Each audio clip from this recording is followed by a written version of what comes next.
अस्सलाम वालेकुम to everyone. I hope कि आप सब लोग ठीक होंगे। आप देख रहे हो जेके स्टडी पॉइंट और इस वीडियो में हम डिस्कस करेंगे JK BOPEE BSc nursing paramedical and technology course से रिगार्डिंग इंपॉर्टेंट एमसीक्यूज़ के रिलेटेड। तो यहाँ पे मैं आपको बता देता हूँ बायोटेक्नोलॉजी एंड इट्स एप्लीकेशन में 4 ऑब्जेक्टिव्स आपके पूछे जाते हैं। अगर आप ये पूरा वीडियो देख लेते हैं 26 ऑब्जेक्टिव्स हम डिस्कस करेंगे तो आपके 4 मार्क्स कन्फर्म हो जाते हैं।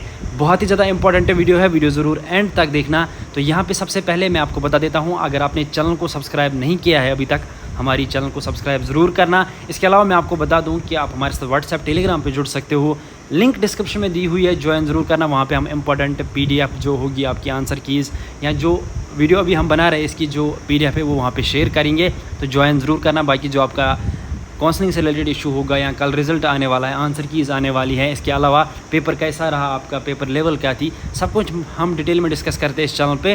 चैनल को सब्सक्राइब करना और हमारा व्हाट्सएप ग्रुप ज्वाइन ज़रूर करना। तो यहाँ पे सबसे पहले क्वेश्चन की अगर हम बात करेंगे तो मैं आपको बता देता हूँ। तो यहाँ पर आप देख सकते हो विच of the following is the application of biotechnology. तो पहला क्वेश्चन यहाँ पे हम देख लेते हैं। तो आप देख सकते हो पहला क्वेश्चन पूछा गया है विच of the following is the application of biotechnology.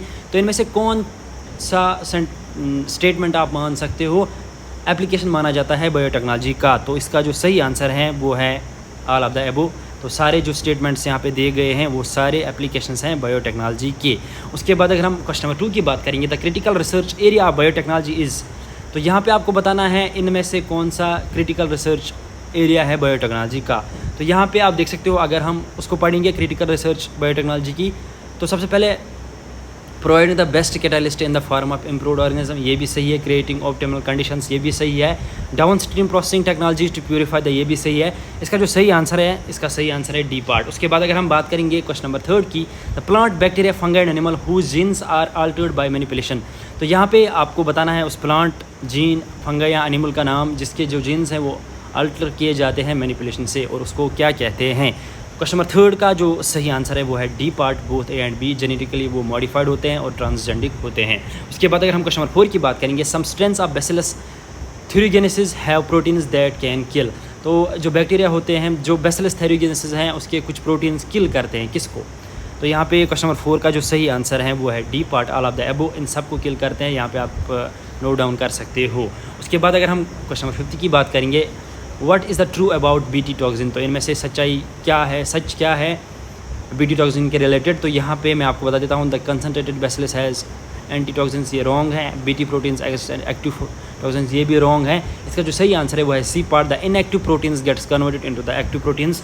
तो सही पार्ट इसका यही रहेगा। उसके बाद अगर हम बात करेंगे क्वेश्चन नंबर 6 की, proteins encoded by the genes cryIAc a and cryIAc b control. तो यहाँ पे आपको बताना है जो प्रोटीन्स इनकोड किए होते हैं 2 जीन से, क्राइलैक ए एंड क्राइलैक LLAB से, तो ये बताना है आपको कि किसको कंट्रोल करते हैं।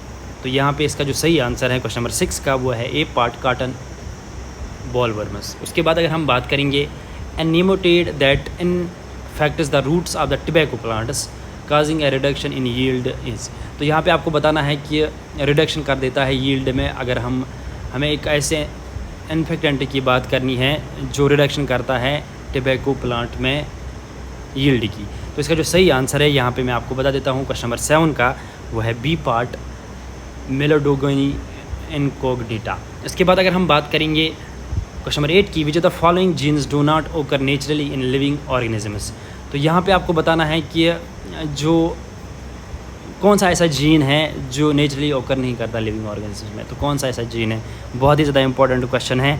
इसका जो सही आंसर है वो है B part, endogenous cytoplasmic defence genes. तो ये फिर बाद में ऑटोमेटिकली बन जाती है, ये जीन्स नेचुरली प्रेजेंट नहीं होती एक लिविंग ऑर्गेनिज्म में। उसके बाद अगर हम बात करेंगे क्वेश्चन नंबर 9 की, डाइकोटिलेडोनस प्लांट्स फार्मस क्राउन गाल व्हेन। जो डाइकोटिलेडोन प्लांट्स होते हैं वो क्राउन गाल कब बनाते हैं। क्वेश्चन नंबर 9 का जो सही आंसर है वो है C part, a specific part of DNA from the TI plasmid gets integrated with plant chromosome. तो इसका सही आंसर रहेगा। उसके बाद क्वेश्चन नंबर 10 की बात करेंगे, the strategy used by the prevent the nematode infection in the roots of tobacco plant is called. तो कौन सी हम ऐसी स्ट्रेटजी यूज़ करते हैं जिससे हम इन्फेक्शन से बचाते हैं टोबैको प्लांट को। इसका जो सही आंसर है क्वेश्चन नंबर 10 का वो है बी पार्ट, RNA इंटरफेरेंस। उसके बाद अगर हम यहाँ पे देखेंगे एप्लीकेशंस इन मेडिसिन्स, तो इसमें भी बहुत क्वेश्चंस पूछे जाते हैं। तो इसके 2-3 पार्ट्स हैं। यहाँ पे क्वेश्चन नंबर 11 की बात करेंगे। The first human hormone produced by the recombinant DNA technology is, तो पहला ह्यूमन हार्मोन बनाया गया रिकम्बिनेंट डीएनए टेक्नोलॉजी से, उसका नाम क्या था? तो क्वेश्चन नंबर 11 का जो सही आंसर है, बहुत ही ज़्यादा इंपॉर्टेंट क्वेश्चन है,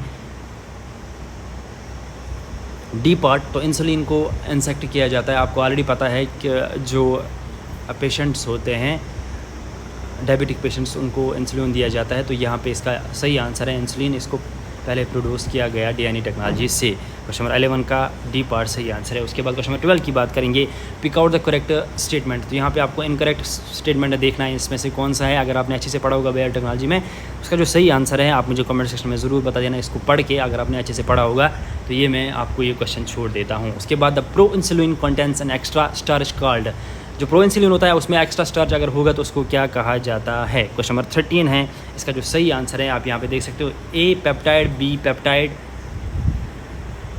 सी पेप्टाइड और डी पेप्टाइड। इसका जो सही आंसर है वो है सी पेप्टाइड, तो उसका सी पार्ट सही आंसर रहेगा। The first American company that prepare 2 DNA sequence corresponding to A and B chains of human insulin are interested in plasmids equally to produce insulin chains was.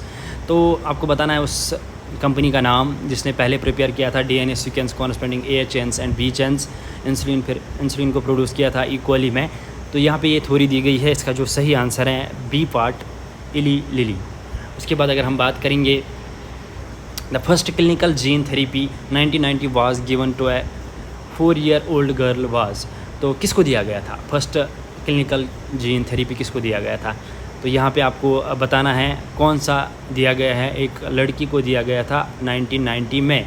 तो यहाँ पे इसका जो सही आंसर है question number 15 का, वो है ए पार्ट एडेनोसिन डायमेज, जिसको हम ADD कहते हैं, ADA यहाँ पे आप देख सकते हो। उसके बाद अगर हम बात करेंगे क्वेश्चन नंबर 15 से सीधे क्वेश्चन नंबर 16 की, तो यहाँ पे आप देख सकते हो द जेनेटिक डिफेक्ट एडेनोसिन ड्रेमेस, जिसके बारे में मैंने आपको अभी बोला था ADA डिफेंसी में काजड परमानेंटली बाई, तो ये किससे काज हो जाता है? परमानेंटली। तो इसका जो सही आंसर है क्वेश्चन नंबर 16 का, वो है D part introducing gene from marrow cells producing ADA into the cells at early embryonic stage. तो एम्ब्रियोनिक स्टेज में ये हो जाता है, इसको आप यहाँ से नोट डाउन कर लो। उसके बाद अगर हम बात करेंगे क्वेश्चन नंबर 18 की, transgenic animals are the animals whose genome has been altered by. तो जो ट्रांसजीनिक एनिमल्स होते हैं उनको जो जीनोम होता है वो किससे अल्टर होता है? तो क्वेश्चन नंबर 18 का जो सही आंसर है वो है B part introduction of foreign gene by manipulation.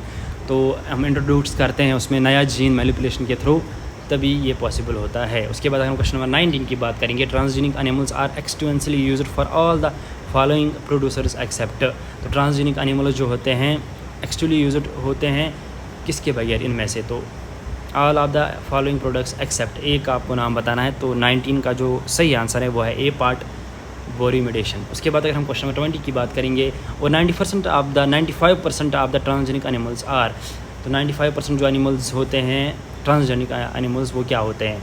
उसका जो सही आंसर है यहाँ पे क्वेश्चन नंबर 20 का मैं आपको बता देता हूँ, ए पार्ट माइस। उसके बाद यहाँ पे आप देख सकते हो question number 21 first transgenic cow was. तो यहाँ पे आपका जो 21 क्वेश्चन नंबर है इसका जो सही आंसर है वो है ए पार्ट। तो ये आप यहाँ से नोट डाउन कीजिए रोज़ी। सेलेक्ट द रॉन्ग स्टेटमेंट, तो ये स्टेटमेंट यहाँ पे दिया गया है, इसका स्क्रीनशॉट उठा के आप मुझे कमेंट सेक्शन में ज़रूर बता देना। उसके बाद अगर हम एथिकल इशू की बात करेंगे तो उसमें भी कुछ इंपॉर्टेंट क्वेश्चंस हैं।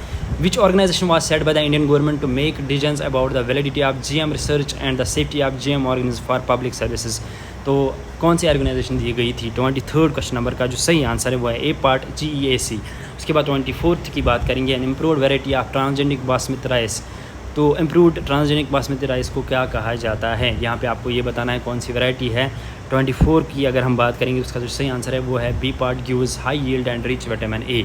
उसके बाद 25 की बात करेंगे, the use of bio resources by multinational companies and other organisation without proper authorisation from the countries and people concern is called. तो यहाँ पे आपको बताना है जो बायो रिसोर्सेज हम यूज़ करते हैं मल्टी कंपनीज़ में या ऑर्गेनाइजेशन में विद प्रॉपर ऑथराइजेशन कंट्रीज़, तो उनको क्या कहा जाता है? कौन से वाले बायो रिसोर्स हम यूज़ करते हैं? 25 का जो सही आंसर है वो है बी पार्ट बायो पैरिसी। उसके बाद अगर हम बात करेंगे which the following can be used and bio weapon, तो बायो वेपन इनमें से कौन सा हम यूज़ कर सकते हैं? क्वेश्चन नंबर 26 का जो सही आंसर है वो है ए पार्ट बैसिलस एंथ्रेकस। अब यहाँ पे आप देख सकते हो ये इंपॉर्टेंट क्वेश्चंस थे। आज हम और लेक्चर्स भी अपलोड करेंगे चैप्टर वाइज ही हम अपलोड कर रहे हैं और मॉक टेस्ट फुल भी कर रहे हैं बायोलॉजी, केमिस्ट्री और फिजिक्स के। आज फिजिक्स और केमिस्ट्री का भी हम करेंगे। तो चैनल को ज़रूर सब्सक्राइब करना और इस वीडियो को ज़्यादा से ज़्यादा शेयर करना। वीडियो अच्छा लगा तो वीडियो को ज़रूर लाइक कर देना। मिलते हैं किसी अगले वीडियो में किसी और टॉपिक पर, तब तक के लिए अल्लाह हाफ़िज़।